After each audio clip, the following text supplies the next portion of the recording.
Guys, it's good morning, or good afternoon, or good evening, depending where you are watching this video now.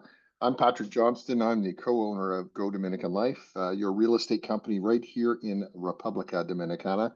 And today, of course, we're going to be talking about the ongoing discussion, an endless discussion of property management and what it takes to run uh, tens and tens and tens of rentals in multiple cities here in the Dominican Republic.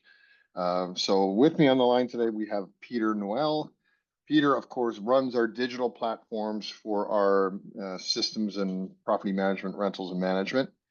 My role in that world is all the ground operations and organization and structure, contracts and payables and all that fun stuff.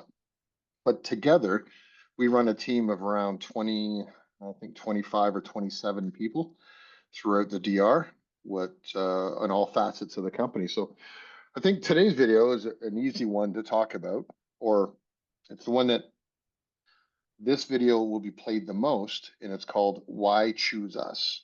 And why we want to do this video like this is because whenever we are interviewed for management clients, they always ask, they go right to it's like saying, they go right to the point first rather than asking for the overall picture.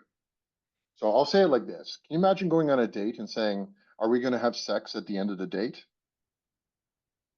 Really, because that's as sound funny as that sounds, but no. And what I mean by that is that people always say, "What do you charge for commission for management?" And I could answer that question straight off, just like the first one is a little controversial, but until you see the plan and the minutia of what has to go into it, and how it works for the client and how it works for us as the management company. Answering a question with a one-word answer doesn't really give you the full picture. You know what I mean, Peter? Exactly. I'm Peter. I think you guys saw me in a couple of videos previously. I'm actually in Toronto at the moment. Um, I'm from Toronto, but live in Dominican Republic. I'm still supporting, as you see, my Blue Jays hat. Took off the And, Maple Leafs hat a couple of oh days yeah, ago. we took up the Maple Leafs hat. We took up the Maple Leafs hat. We will put that on next year. Yeah. Um, why choose us? It's as you said, we can't answer that question with a one-word answer. It's we try to explain the type of service we provide, and based on that, and based on your location and what you're looking for, we actually package something together to see if we can provide a type of service that we think you and the property would suit best. Yeah, because I think it looks like risk. And if we look at for the North American client base, which most of our management clients are from, if you do an analogy of looking at, let's call it the dollar store and a full service store. Dollar stores generally have one person, a cashier, maybe a restocker at night, but there's no one walking up and down the aisle saying, "How can I help you? What other services can I provide you?" etc. And the dollar stores can be a little disorganized because people are rummaging through everything, looking for special deals, and they're looking for the $1, $2, or $5 items. And let's bring up that steak. You know that famous steak at the dollar store? It says strip loin steak, and it's about this thin, and it's like disgusting, and it's injected full of water. And people buy it once, and then realize the quality of that product is terrible. And then they start to question, maybe should I do? Is that the best way, or is it a better way in a full service environment? So I think the first topic we should talk about is the differences between a single operator, meaning if I was an owner of a villa or a condo somewhere in the Dominican Republic, can I, and what it would look like if I managed it from my hometown in Toronto or New York or Boston, and let it function on its own in the Dominican Republic with however we do it, or then we'll go into what a team looks like and the tools that we use and the systems that we can use to bring a different experience. Let's talk about that. because it can be done both ways. There's not a question in my mind. It can be done both ways. But why don't we start maybe right at the end? Because I think at the end, and then we work backwards. The ultimate goal for the single operator doing it all on their own, or us as a company with a team, at the end of the day, it's about the client that rents and the experience that they have, and the review eventually that they leave. That will then multiply your business one way or the other. If you're a team or single operator or otherwise, and what that negative or positive impact is going from there. So let's start with the single operator. What are because you've done it both ways, Peter. You've had people that have done it both ways. Let's talk about single operator benefits and challenges. I mean, a single operator Just from a like benefit standpoint. I own a condo, right? And it's in Sosua, and I'm the owner operator of my own condo. What are the benefits and the challenges that someone can face? The benefits of managing your own condo is all the fees, there's no fees. There's no cost for you per se from a monetary standpoint. Right. You have full control, meaning that Mhm. you listen to your own self, so to speak, in the mirror. Mhm. And that could be sometimes a benefit, but sometimes a challenge as well. Mhm. But it becomes challenging because you can't scale. You you can't uh you can't manage all the variables that it takes to actually properly take care of the property or take care of the client, take care of the guest. Um, if you have an emergency service that's needed at 1 a.m. in the morning, you're unable to do that. Mhm. If you need uh, information in terms of rates, what needs to be done, what rates need to be changed, we have a full team that will look at various flights and modifications with flights, and then it will determine what type of rate based on that property on that weekend. We have a full team dedicated for that. A sole operator not only will he not have the knowledge, he will not have the manpower to do something like that. So at the end, the client or the guest loses and you don't get a 5-star review. Odds are you'll get a 1-star review because you're unable to take care of the negative variables that may arise during the stay. Yeah, and we've seen that on a multiple different ways. But let's most recently, even in our team environment, let's use the example in the Dominican Republic. You can have electrical outages, totally unplanned, any time of the day or night, and they can last from minutes to the whole evening or overnight. Uh, you can also have the municipalities that normally when you're in North America, U.S. or Canada, the water flows and you don't think about the municipal water that's coming to your house or business. It's just always there. Here, it may or may not always be there, and it's the same thing. So water, electricity are the two components that are the variables that we can't control necessarily, but how do we handle those? Maybe explain examples recently when electricity cannot be provided or water. What can happen from Airbnb's perspective? What do they do? What do they say? From Airbnb's perspective, all the platforms, but let's use Airbnb just for an example here. If you can't provide water or power, it's considered you can't provide basic needs. And if you can't provide basic needs, which is air, water, for your guests, Airbnb will refund the guest, relocate the guest, and charge you a penalty for being unable to provide the basic needs to the guests. Basically, you're not equipped to host. You're not ready Right. to host. Yeah. And to do that that happens all the time as a sole operator, all the time, just because they don't have the manpower, they don't have the connections, they don't have the knowledge to take care of power issues, or I mean, there's an issue right now in one of our sewer properties where we need to replace a water heater. As a sole operator, Yep. there is no way you can, from North America, you can replace a water heater within 3 hours. You Yeah. you can't pick up the phone and call Home Depot and have it delivered. So we have people Installed, on standby, supervised. Yeah. all of that. The maintenance team, it's not just something, it's not feasible. Yeah. Do it on your own. Yeah. Yeah. And there's some things, there's acts of God and all this, some things that happen that they're limited excuses if they're publicly, uh, a catastrophe, right? Hurricanes and stuff like that. That's a different scenario. But just having, as you said, with plumbing, but having most properties, whether it's a condominium or a private villa, would have a cistern to hold excess water when the municipality shuts off.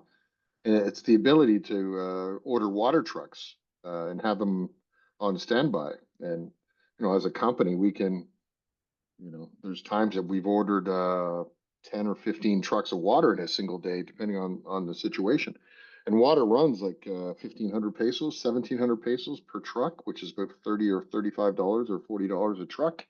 truckload. You add that up and then try to coordinate that, and it's a delicate dance. I mean, truly, the one that is in control of everything is the guest. Or, sorry, not control. The influence of the guest, meaning if they make a positive comment or a complaint to Airbnb or a platform, generally the platforms take the side of the renter, not the side of the owner or the management company. So the That's correct. delicate, All the time. Booking.com, Expedia, they all go on.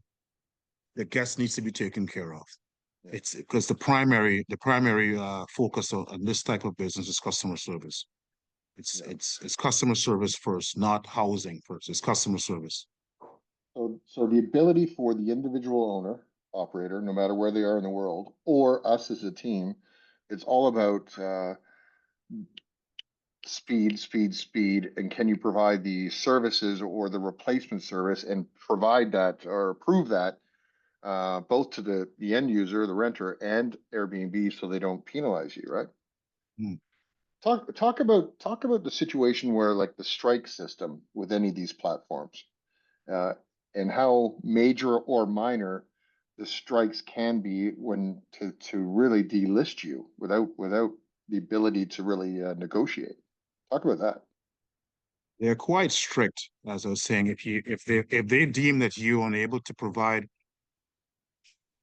a proper customer service for that particular guest at this time, um, there is one sort of demerit, one sort of strike, as you call it, that goes against the listing and possibly the company. Mhm. Your next strike, if this happens again, and this could be an issue with a water problem out of your control. It could be a power issue. It could just be a lack of customer service, which could happen. Things Mhm. happen. You get your second strike, then you're suspended for about 2 to 3 weeks. So the listing will not be on the platform. If this happens again, they will delist the property. Mhm. And if it's something that's ongoing,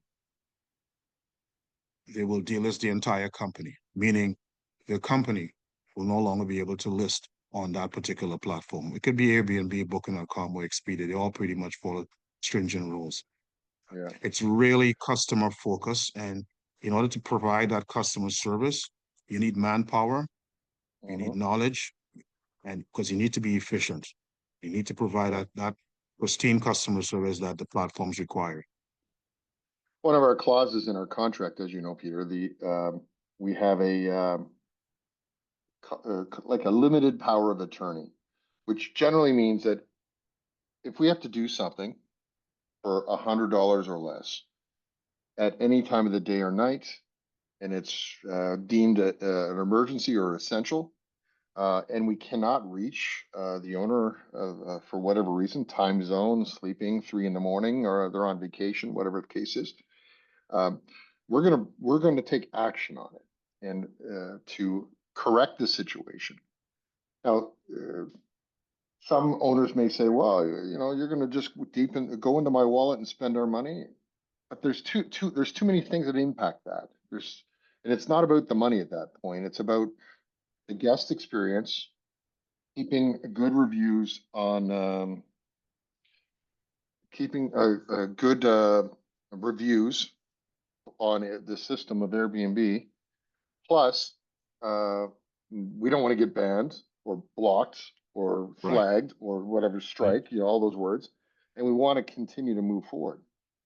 So it's talk about that in terms of because you're dealing with literally intensely with every owner, and every owner has a different thought or opinion about that. But give us examples of things that we've had to use that for. And one of the ones we don't have to use it for, thankfully, is frozen pipes. Yeah, it's sometimes it's a balance in trying to satisfy the owner, Mhm. diminishing uh, miscellaneous cost and satisfying the guest. Um, Periodically, we'll have to give a 20 or 30% discount to make sure that the guests are happy. And that may need to actually come out of the owner's pocket, Mhm. obviously, but it's a 30% well spent because a one-star review will cost you more than that 30% in the Yes, long it run. goes to the algorithm, the property recommendations, the first, especially if it's the last review that takes place as a one-star review, and then it's at the top of the pile, it can drastically reduce it, right? Exactly. Yeah. It's, Hmm. it's something to be taken very seriously. Yeah. So I guess the challenge for everyone is to the solo operator or the team. Um, as a team owner operator, and Peter that's dealing with all the digital stuff and all the owners, 45 owners constantly like asking questions and feedback and all that stuff. Um, it takes up I don't know. You and I are texting starting 6, 7 in the morning, and we're Mhm. texting between you and me and Rosa, 11 o'clock, midnight, 1 a.m.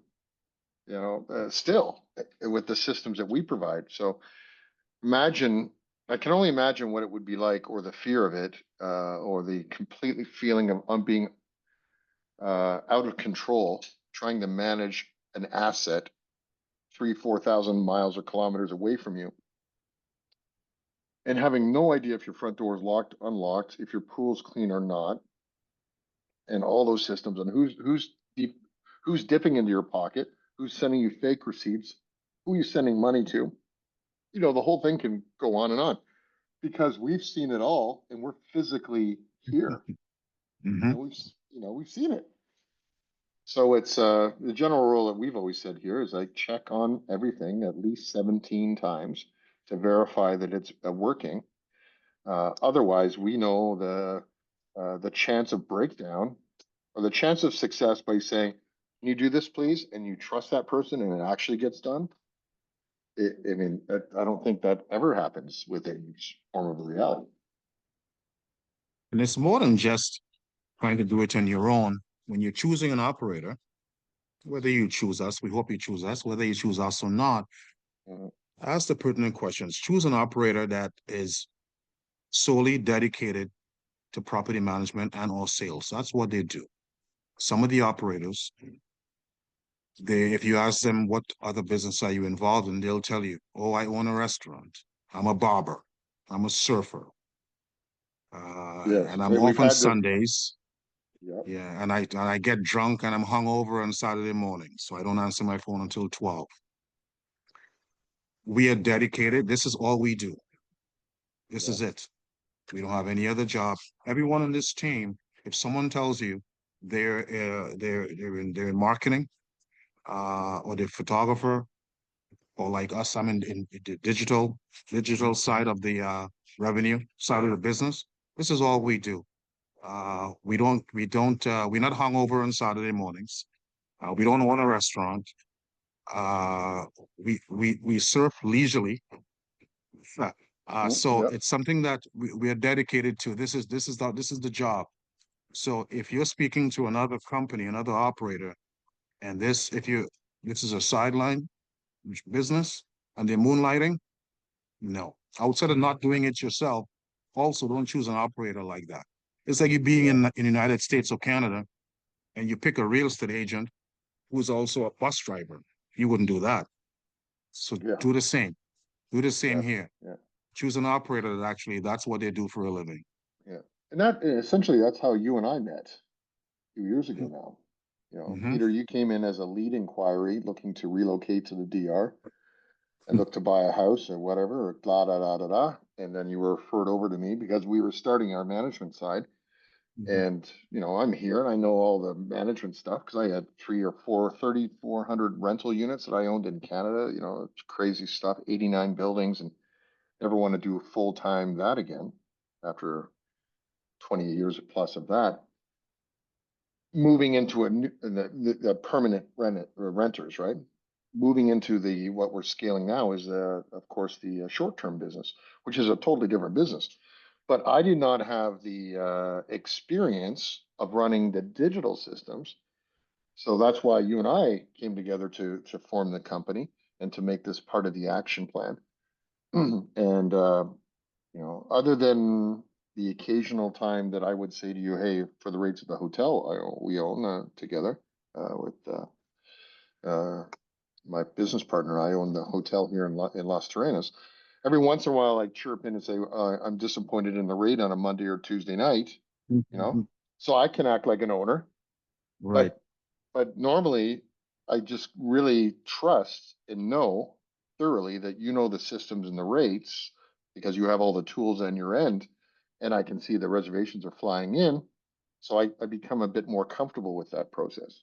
But I think to the general public, even people that are in our system as owners, and we manage their villa or condo, I don't really think they understand the intensity and uh, the organization and like the 1,700 things that go into making one guest have a good experience for 1 to 3 days.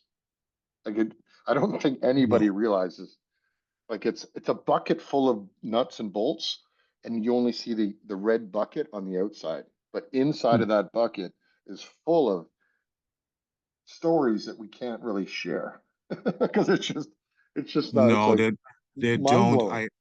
I feel like sometimes people believe that if you give them the villa or the apartment, the accommodations, they should be happy that they had an opportunity to stay at the villa. And as beautiful as the villa may be,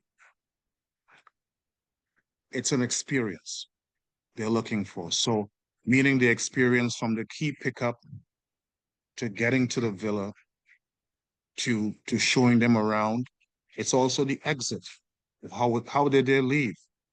Were they disgruntled because of something happened in the villa? Did they not like the experience in the exit when they were checking out? Meaning the Mhm. entire process has to be seamless and really customer focused.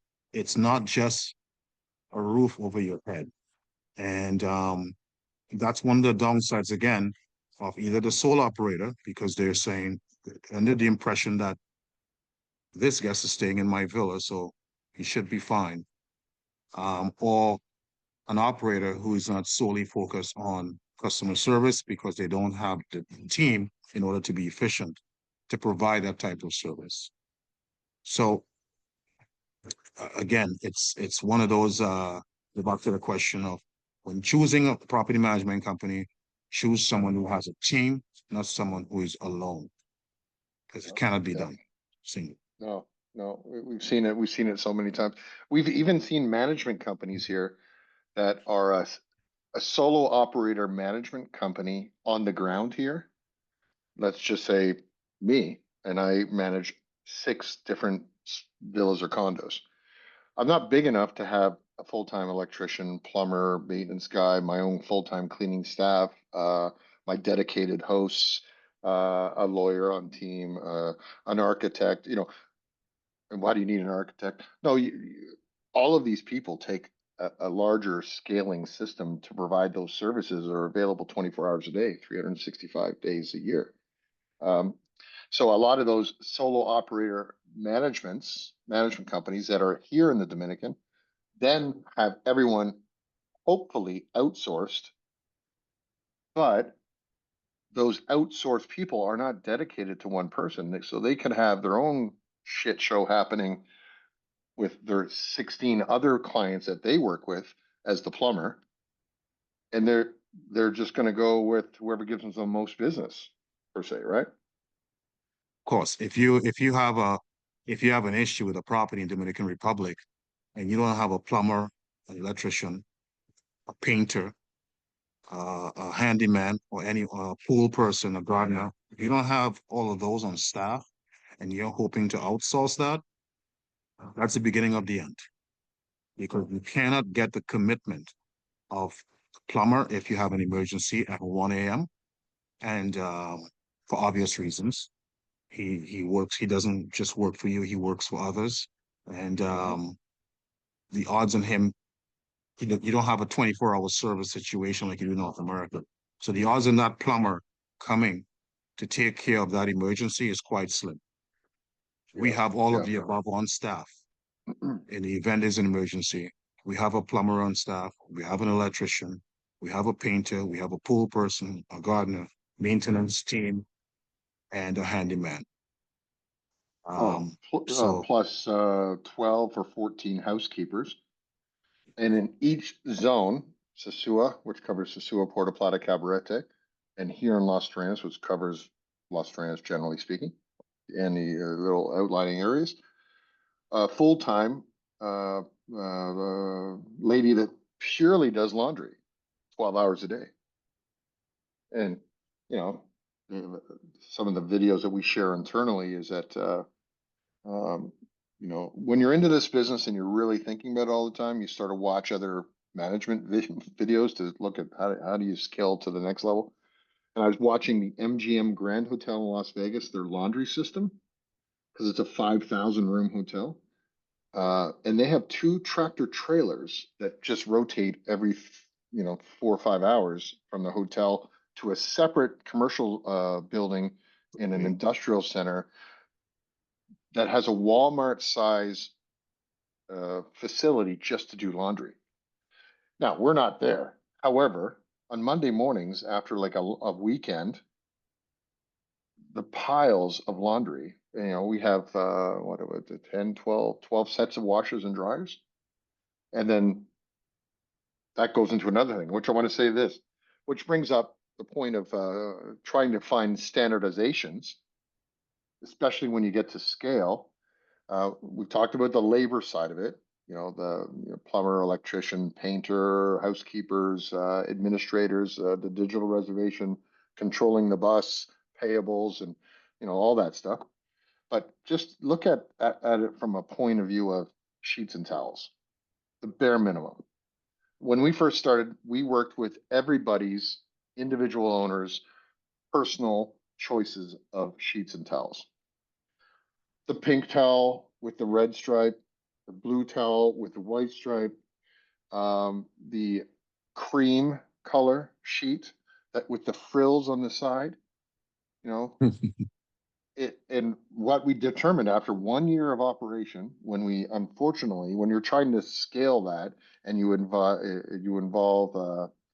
all those different colors and schemes, and you have what we call locally chloro or Javex or a soaking system to make for hygienic reasons, you can't have 75 different styles of sheets and towels and linens, et cetera, without ruining things, not purposely, but they get ruined because number one, the quality is like inferior.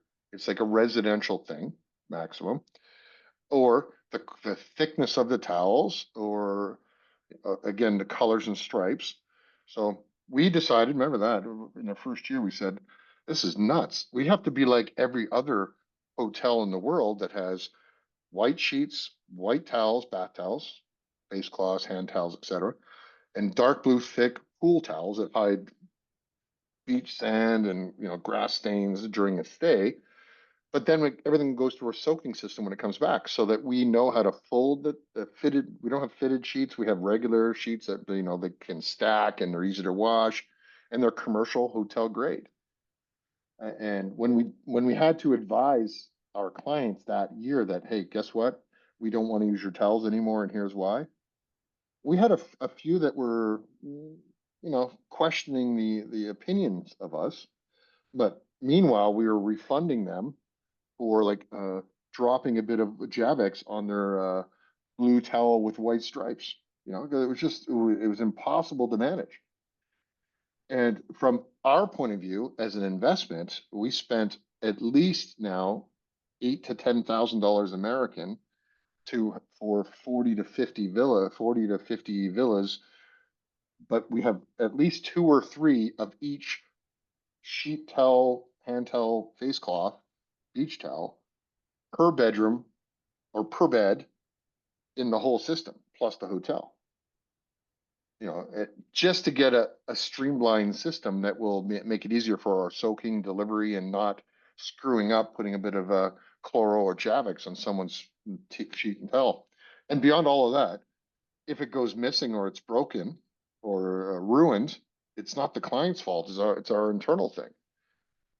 And I hate to say it like this, Peter and I have spent hours talking about a $20 towel with an owner that we shouldn't have to, because I don't want to say we spent $8,000 to $10,000 in towels to not have those conversations, but when you multiply it out, we're having those kind of crazy conversations of like, this doesn't make sense of how we can.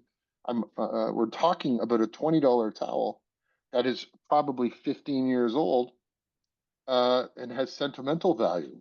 Let's remove that from the equation and provide standardization so our photos look better, the property looks better, the sheets and towels last longer, it's easier to clean. Our team knows how to do it. They fold much easier. They go in the right shelf in the right area, labeled by property. Everything's the same. You know what I mean? At first year Oh was yeah, crazy. it's counterproductive it's an error we made in our first year. Mhm. I agree. It's counterproductive to use different types of towels, different quality, different colors. One, we can guarantee it will not be stained permanently. So it's now always become a cost situation for the owner. And two, and we didn't mention this before, but when I think about it right now, one of the main reasons you want white towels and white sheets, so you know it's cleaned. Correct. You know it's actually clean. If you go to an Airbnb and it's brown, it's a beautiful towel. Maybe it costs $50, but you don't know it's clean. No. There's a big difference in looking at a white towel and you know this towel is white, it's clean. And looking at a brown towel, it's just that's actually one of the main reasons why. And once you can bleach it, you can actually clean it where you can't clean the Yeah. others. But you can Just from a tell, yeah, hygienic standpoint. correct. I mean, with any white towel, you can see hair or anything else extremely quickly and deal Hmm. with it. And it goes through a different soaking system and a scrubbing system. Or depending on the situation, it's removed from the system. I don't want to go into the gross things that can happen on sheets and towels because we all know that. But the worst one always is face cloths with the ladies that take all their makeup The off makeup. and they just leave it there. But you have to have a system for that because that's not going to ever change. People have to take their makeup off if that's the situation. So anyway, it's one Yeah, of those because things then that we again, went at through. some point in time, you'll be telling the guest, don't use any makeup. No Yeah, makeup allowed, please. yeah, yeah. That'll At work some well. point. Wow. So choosing us over a solo system, I think is as simple as an idea called peace of mind. We will always be an expense and we will always be looked at as the overhead and the cost, but uh, our job is to make it as pain-free as possible. Our costs should always be in your mindset for operations because that's just life. just like you have property taxes and utilities, and you can't really get away with not having property taxes or utilities. The management system, if you're running a good system and you're running your asset, it should be ready for you when you come down, and you shouldn't be walking in on your holiday to 1 to 4 weeks a year that you want to use your condo or villa, and then spend 1 to 4 weeks a year renovating or catching up on the crap that happened because you weren't here to watch out what was going on. That's the other side of the benefit of management. So lots of things we can talk about and why choose us, but I think it comes down to peace of mind, 24-hour service for whatever has to happen, the contacts and the referrals and the market knowledge of all the things that are required to run a system. Call it credit facilities, the brotherhood, the local buddies that we have to call in to do something at any point just to make sure that it works. Just like we would, if in my hometown, if I in Halifax, if I had a house there now, I wouldn't be running that from here. I certainly wouldn't, for the exact same reasons that I'm stating right now. But we have this conversation quite often with our clients when we onboard them or when they choose to offboard and go on to do it themselves, because have had that experience. And we watch, because we know the property, we know the people. It's part of our world to watch their calendar on Airbnb. And when we know we're always booking constantly, and then when we see they flatlined, like going into the hospital, like no bookings at all, there is a science to it. It's all people, it's a system, it's a team, ground operations, digital operations, and then making sure that invoices and payables and revenue gets to your hands. So it takes a lot of work to make this stuff happen. So for this video, I think we covered sort of the various. We're going to do a series of videos in this property management series. So we'll talk about a lot more topics as we move forward. So grab your popcorn, grab a glass of wine. This is going to be the Jerry Springer show of property management as we go through the next stages. But remember the bucket with a bunch of things inside? We only want to show you the red bucket with a nice handle with you going to the beach. Don't really go and look inside the bucket, because that's a scary place to be. That's where we shine, in the nuts and bolts. And the rest of it, if we make it look easy, we think we've done a great job, but we also know